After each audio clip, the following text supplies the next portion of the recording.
preparation of bottles and parts and cords and pumps and whatnot, if you are pumping while you're away from them, it's just a big transition. And if you're in that phase of going back to work and starting your child in daycare, I feel for you. And I know that there is so much that goes into it.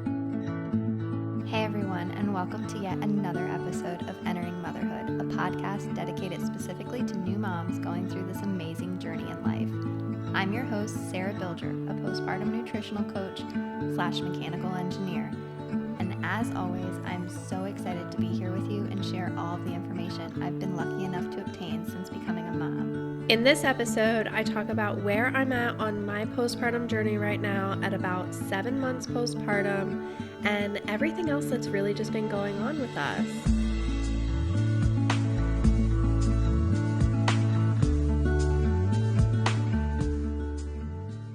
Hey mamas, so before I really dive into this episode and talk about everything that I've been experiencing, going through, really doing these past few months in this world of postpartum, I wanted to say thank you so much for listening and really being here and enjoying this journey with me. You know, this is an experience that I hope that we're riding along and doing together. And I want to thank you so much for patiently waiting specifically for this episode. If you've noticed, I am behind this week and there has been a lot of sickness, and just want you to know how thankful and appreciative I am. And I'm right there with you. I am 7 months postpartum. And this is life right now. We have 2 littles. Rosie is gonna be 3 soon. Isaac just turned 7 months. And we are just going through it. I work full-time as a mechanical engineer and I'm doing this and I am just juggling all of the things. So I want you to know how much this means to me and how much I enjoy hearing from you and going along on this journey. And I am not perfect in any way of navigating motherhood, and I am nowhere near healed on my journey, but I do feel like I have made so much progress along this motherhood journey, and I am so fortunate to be able to connect with so many mamas out there who are working so hard to give mamas a better experience than they ever could have imagined. And I really want to expose those people to you and allow you to engage with them so that you can be on your journey to healing and navigating motherhood that much smoother and easier, and allow yourself to be living the life that you want. So here we go with this week's episode. Hello, mamas. So much is going on right now that I feel like it was time for a postpartum update. We are approaching 7 months postpartum, and I'm feeling really good. My energy is increasing more and more each month, and aside from a few restless nights here and there, we are all getting some much needed sleep at night. So, going back a couple of months now since the last update, I have been back at work full time and really starting to find a balance and a groove with things. And I'm going to read off a few posts that I have had over the past couple of months about where I'm at, and just to help summarize these past few months. So, this one is from May 19th. And I said, it's almost 2 weeks past, and I'm realizing now I never did this little man's 4-month update. Life can be packed with so much sometimes that things somehow pass by so quickly without us even noticing them, especially life as a parent, when the mental load packs on top of the physical load and we find ourselves wishing we can be in 10 places at once. But the truth is, we are just one person. And honestly, that is enough. I have certainly been pushing myself out of my comfort zone and trying to do all that is on my heart, but also finding time to give myself grace. With May being Mental Health Awareness Month, I have certainly been becoming more aware of my own mental health and the way I speak to myself. Parental mental health is something I'm noticing has such a huge impact, not only on us as a person, but our children, the influence that we have on them. Take time to check in on yourself, check in on the parents in your life, and be open to listen, hold space, and communicate with those around you. This little man is such a light and such a happy human. He shows such joy and is certainly living up to his name. My sweet Isaac, I am so blessed to be your mommy. As challenging as it is, I feel so lucky to have you by my side all day. Your giggles and the little smirk you give when your eyes lock mine is my favorite part of all. Happy 4 months, my boy. I love you. So that was something that I posted with some cute pictures of Isaac just for his 4 month. And, I think then moving forward, it was right around 5 months or so that really this, I'd say, like a veil sort of just lifted. And I started to feel like I was coming out of that foggy mom brain mode of things. And I wasn't so closed off and short with answers. And my energy really started to increase. And I really just started feeling like myself. And that must have been too, like hitting that 5 month that was right around my birthday. So I just turned 32, if you didn't know. And that was kind of like a huge pivoting point of, another year older and having two kids and really just evaluating where I'm at 32 years and, what that looks like and what I thought it would look like and everything that's like come with your normal celebrating birthdays and things like that. And this is also when Isaac started rolling and some of his nicknames really started coming out.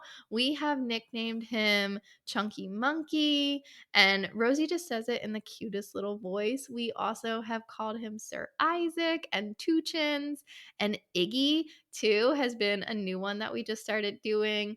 And it's funny because I don't know if you know the books like Rosie Revere, the engineer, and Iggy Peck, the architect, but we have Rosie and Iggy. So it's kind of cute. And I think that's like where we started calling him Iggy and how that's kind of stuck a little bit.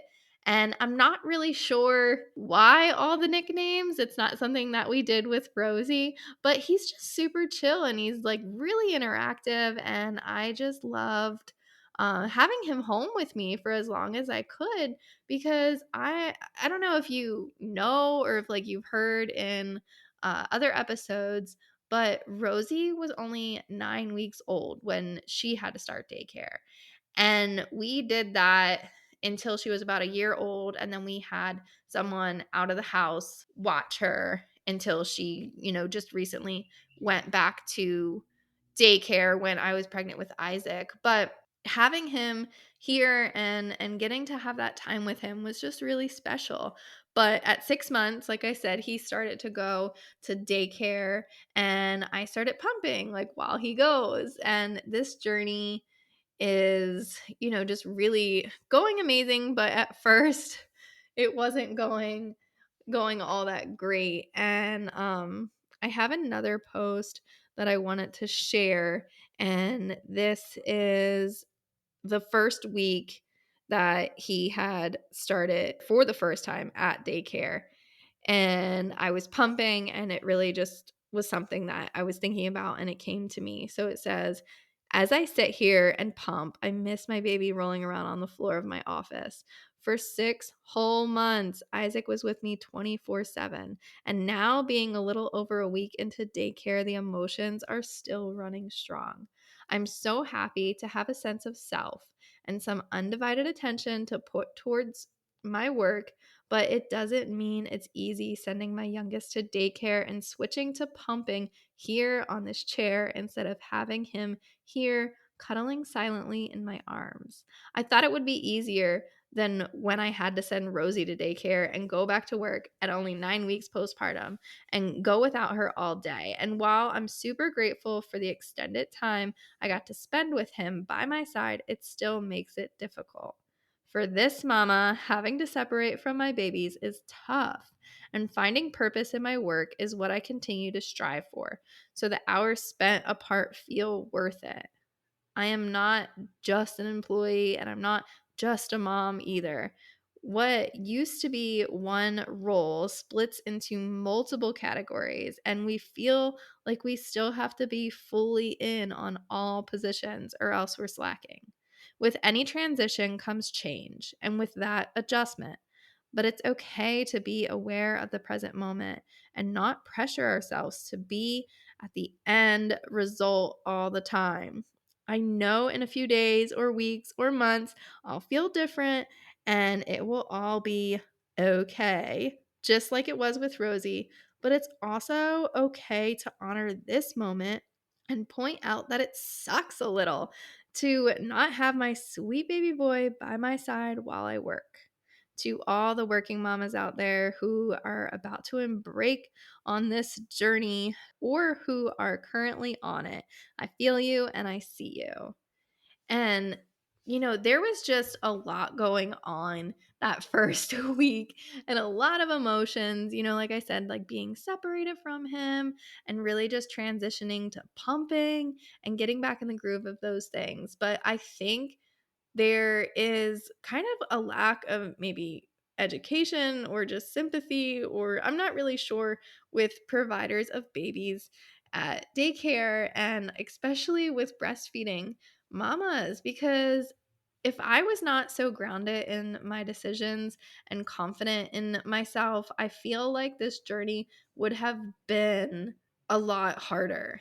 And even though just being at home alone with no distractions and being able to focus on just work with no kids is nice, and it gives me a chance to, really connect back and define myself as an individual again, I do miss him being here. And I think we're allowed to acknowledge both of those feelings, both sides of it.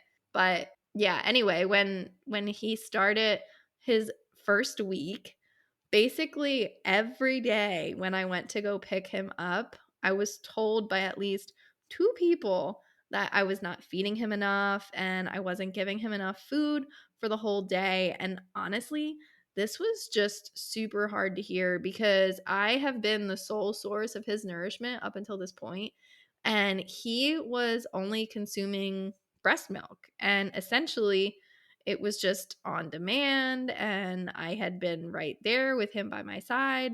And so hearing that, it was kind of hard because that was kind of like I was failing, like telling me I was not doing enough. And, like I said, like if I wasn't, confident and grounded in what I was doing, that could be really, really hard for somebody to process and go through and worry about. So, if you don't know, I'm going to drop a few things right here about breastfeeding for a moment. Mind you, I'm not an IBCLC of any sorts, no lactation consulting, anything of that sorts, but I do know a thing or two. And providing your baby with 1 to 1.5 ounces of milk every hour is the standard and enough for them to have throughout the day. So, if you're sending them there for however many hours, just kind of try to gauge like 1 to 1.5 ounces for every hour. And also, if babies are accustomed to being breastfed, they should be pace fed, or, at least have their bottle consumed at a slower rate if possible. Maybe kind of give them a little bit, let them have a break, give them a little bit more, let them have a break, because their bellies are not used to being able to have that massive amount of milk that quickly.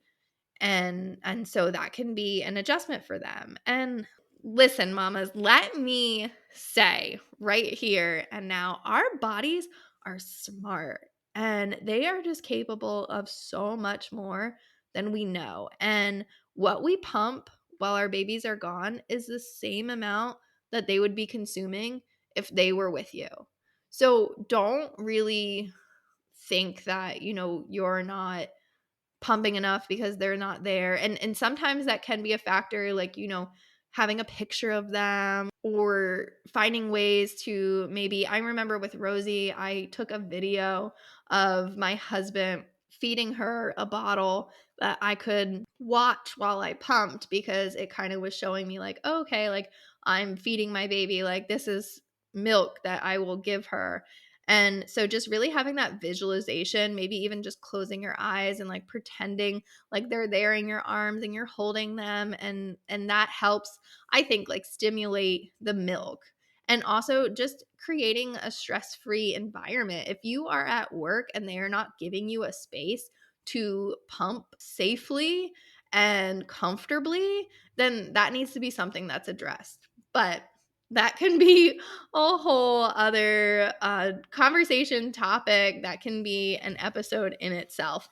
So anyway, I was sending 3-ounce bottles for him every 2 hours. So that is hitting that 1.5 ounces per hour mark. And they were saying he was crying afterwards and it didn't seem like it was enough for him. And so that was just, really frustrating and kind of hard. Like the first day when I went to go pick him up, they were just like, he's hungry, mommy. Like, you didn't send enough. Not, he had a great day. Like, he's safe. We really loved on him. And we know it was a hard first day for both of you. Like, nothing. It was just like, send more food. It's not enough. But anyway, I stayed solid in the amount that I was sending him. And, he had just been to a doctor's appointment recently too. He had a 6-month visit and he is in the 50th percentile for weight, mind you. And so I know he's doing just fine. And that's why it was so frustrating. Like, I know he's consuming enough, but it didn't stop them from having an opinion, I guess. I feel like, it was a little bit of like stepping over the line and telling me that I wasn't feeding my child enough. And also, just if I were to accept what they were saying was true rather than trusting my gut, and if I started to transition to supplementing with unnecessary formula or anything like that, or trying to make myself work harder to pump more and stress myself out with that, it would have completely caused more unnecessary stress. So, just saying that. But in general, this was really a moment that I had to work through and just push through and be strong with. And I know if he was here with me, I could comfort him while he ate and I'd let him linger and really just have him feel safe and me feel comfortable. And I know that he'd feel full and satisfied afterwards. But in this moment, this is a step that we are doing and that we need to be taking, because he is getting busy. And like I said, he's rolling, he's all over the place. And I do appreciate the time that I can dedicate to working and staying focused. But in general, there's just a lot of factors that go into breastfeeding and having all the senses get stimulated on both ends, not just baby and everything and connecting with the mom, but mama getting, all those feel good feelings and that transaction of, exchanging everything. So when that gets disconnected, on top of someone telling you that the food you're supplying your baby just isn't enough, it can be really, really emotional. Needless to say, we have moved past this and we have also started to introduce solids. So we send a little bit of food that we prepare ourselves in cups along with his milk. And there hasn't been any issue since. But mamas that are breastfeeding, it is a journey. And there is just so much more that goes into it and so many factors and preparation of bottles and parts and cords and pumps and whatnot. If you are pumping while you're away from them, it's just a big transition. And if you're in that phase of going back to work and starting your child in daycare, I feel for you. And I know that there is so much that goes into it. And also, if you did not know, it is World Breastfeeding Week. And the theme this year is Step Up for Breastfeeding, Educate, and Support. So I actually had the opportunity to take part in a breastfeeding photo shoot with a lot of other mamas in like the middle of the woods. And we stripped down basically to just our underwear and we just nursed our babies and hung out and talked. And it was a really, really awesome experience that a local birth photographer does around here. And so if you are in the Greenville area and you're breastfeeding and that's something that you'd be interested in, reach out to me and I'll connect you with them and stuff like that if that's something that you're interested in. But anyway, I had these amazing photos taken during that experience, and I shared one of them recently. And I also said something about World Breastfeeding Week that I wanted to share. So it says, many people talk about the benefits of breastfeeding for the baby, but there are also amazing benefits for the mama. Breastfeeding has the potential to reduce the risk of breast cancer and ovarian cancer. It also has been seen to reduce the mother's risk of type 2 diabetes and high blood pressure. How awesome is that? If breastfeeding, a mama typically spends 1,800 hours expressing milk during her baby's first year of life. This is not only draining, but a huge commitment that we focus on in order to give our children that liquid gold that is so desirable. I feel so fortunate that I have been able to supply milk for both of my babies. It has been tough dealing with potential latch issues, maintaining enough supply, and the extra added pressure of returning to work. Some mothers don't have the luxury of being able to pump at work and must decide to breastfeed or to work. With that, I feel so privileged to be able to continue this journey and still pursue a career. I hope to educate others on breastfeeding and allow them to see the beauty that comes from an innate behavior that we have the ability to create for our children. I also hope to supply the support needed so that mothers can continue to breastfeed if that's what they wish to do and see their bodies as the wildly stunning vessels that it is. We have the ability to create and sustain life simply by existing and being the person we are and nothing more. That alone deserves to be celebrated and honored, not only this week, but all the weeks of the year. Thank you to those that are educating and supporting others about breastfeeding. And then I just said, like, be sure to tag somebody and help. But anyway, that is, honoring this week and World Breastfeeding Week. If you didn't know that was a thing, now you know. But yeah, so other than that, we have taken 2 trips back up to Pennsylvania during this time. We went up for some birthday celebrations and graduation parties, and we also made a trip up for a family reunion and just seeing some other family. And road trips actually have been working out fairly well for us. Overall, it's about a 12-hour drive. I know, which sounds crazy, but it's largely because we stop about every 3 hours and we feed the baby, we feed ourselves and Rosie, and then we take potty breaks and diaper changes.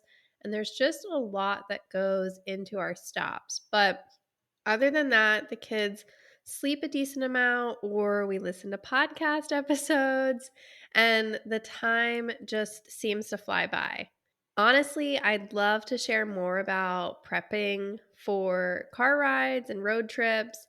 If y'all would be interested in that, just send me a message. Let me know if that's something you'd like to know. What we pack, how we do it, how that sort of works. Maybe like a day in the life of driving on a 12-hour car ride. I don't know. I would be like more than happy to kind of share like what we do, how we've been doing it.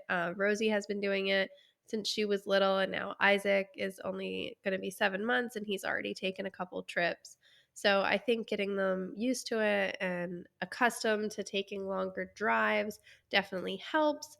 But even first starting out, we've been pretty successful with both kids now.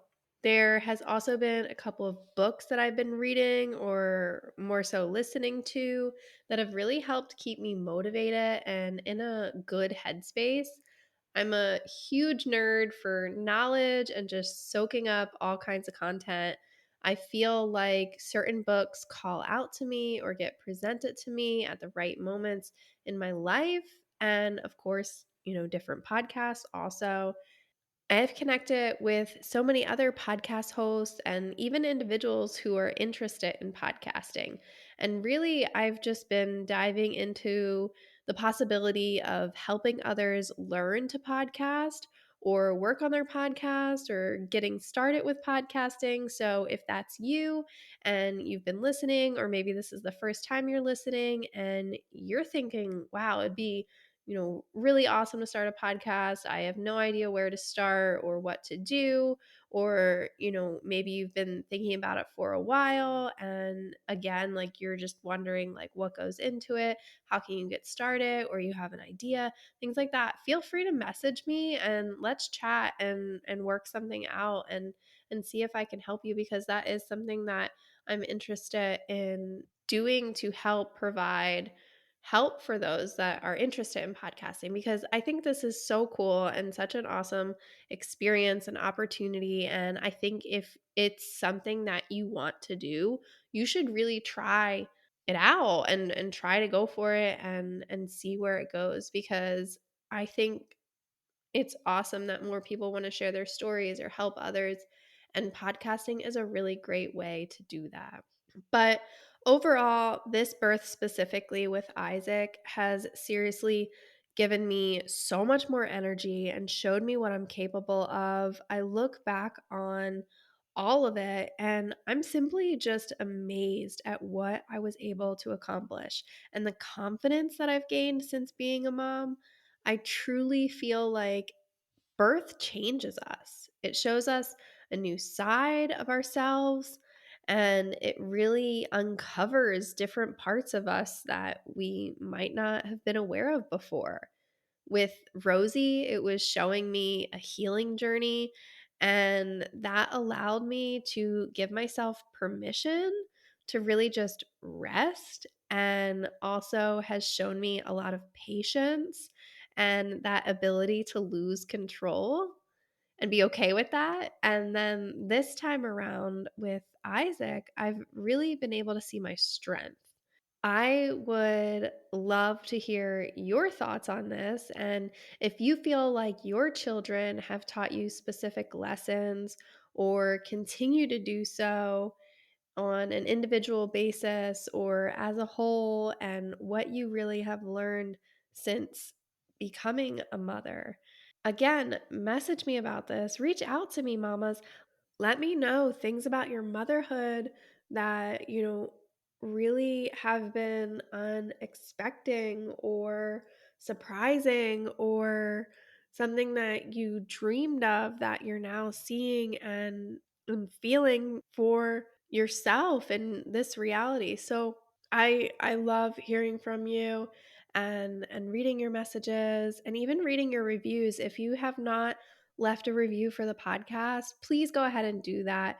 That is an awesome and amazing way that people can learn about the podcast and hear more about us and really just get that out there. So I would appreciate it so much. And that's something that I also want to start doing, is reading the reviews and getting them out there more so that you can hear what other people are saying about the podcast. Another huge thing is I have really started doing some work on uncovering some shame and guilt for specific situations in my life. And I hope that I can one day get to a point that I can share more about that. But it's really, really hard to just throw things out there and not know how people will respond. But I have started sharing it with more individuals in my life that I care deeply about, and I know that they care about me. And that response that I've been having with sharing that has been really welcoming and understanding every single time.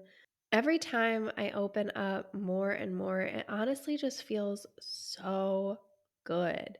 So, if there's something that you are keeping hidden because you feel shame or guilt about it, and you're hiding parts of you from people that you love and care about, and you know that they love you and they care about you, I encourage you to really just start uncovering that and peeling back those layers because I don't believe that we're meant to exist with those feelings.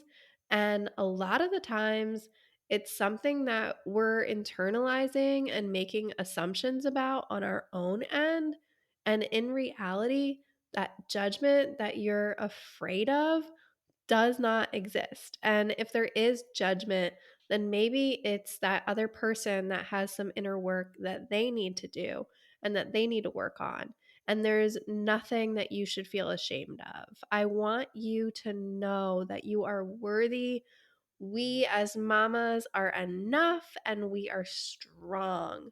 So let's continue to push ourselves and grow as individuals so we can be the mamas we know that we're meant to be. I'm here for you. I'm rooting for you. I'm excited to be on this journey of healing and navigating motherhood. So, honestly, mamas, just thank you. Thank you so much for listening, being here, enjoying this journey with me. And I really hope that you are finding it to be a healing experience and you are learning just as much about yourself and what motherhood can look like, is looking like, and just getting that deeper understanding of how to navigate and go through all of this. So, thank you. Well, this wraps up yet another episode of Entering Motherhood. I hope that you have found this episode helpful, and if you liked it, please share it with others who might also benefit from this information. If there's anything that you'd like to know more about, or maybe you know someone who'd like to be on the show, please visit my website, enteringmotherhood.com. I'm so thrilled to be going on this journey with you and getting the amazing opportunity to help moms during this postpartum experience. You can also now find us on Instagram and Facebook at Entering Motherhood.